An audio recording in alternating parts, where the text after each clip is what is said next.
The United States has the highest incarceration rate of any country in the world.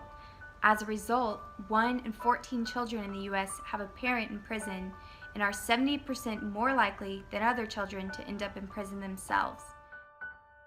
Yesterday, Ginger and I told you the story of Anna and introduced you to her, who's a friend of ours, who at just 17 years old found herself housed in a state detention center simply because they had nowhere else to put her. She hadn't done anything wrong, they just didn't have a home for her.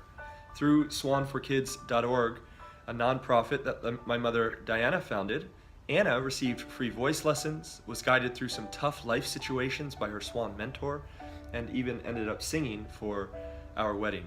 Just a couple of years later, Anna is continuing to use her voice to scale her walls, now as an adult. Jeremy and I want to share Brianna's story because she is well on her way to beating those odds as a result of swanforkids.org.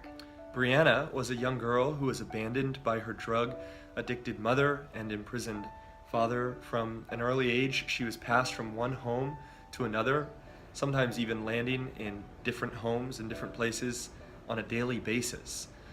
Broken promises from her parents perpetually broke little Brianna's heart, but she found comfort, strength, and joy in her singing.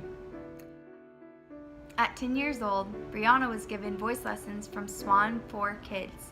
Within just months, her voice had transformed from a straining alto voice to that of a beautiful soprano. Swan had Brianna share her newly acquired talent at a local homeless mission, and then from there her performance accomplishments started to quickly accelerate. Within months, she had the honor of singing on stage in front of 2,500 people at an event that featured Dr. Ben Carson.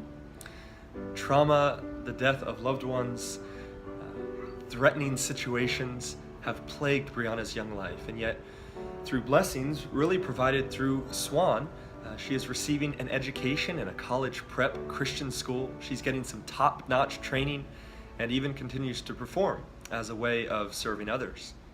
It really is such an honor for Jeremy and me to represent swanforkids.org because Swan is helping vulnerable children succeed. But in order to increase the number of children they serve, they need more funds. Would you please consider making a tax-exempt donation to swanforkids.org today?